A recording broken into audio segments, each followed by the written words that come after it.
giorni così complicati ma belli. Complicati perché noi siamo impegnatissimi ad approvare dopo tantissimi anni, oltre 20 anni, una finanziaria nei tempi dettati dalla norma, il che vuol dire bloccare la spesa per le imprese, per i siciliani già da gennaio, quindi un segnale di grande crescita per tutto il nostro territorio, ma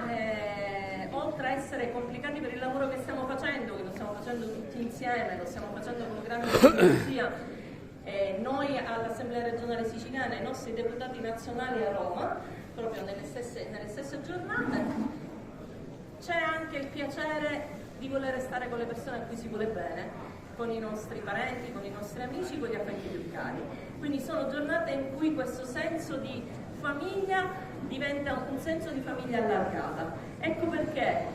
ringrazio Riccardo, ringrazio Margherita, ringrazio Roberto per averci invitati a questo momento di augurio condiviso, perché è bene in questo periodo mandare un segnale anche che la politica può anche essere vissuta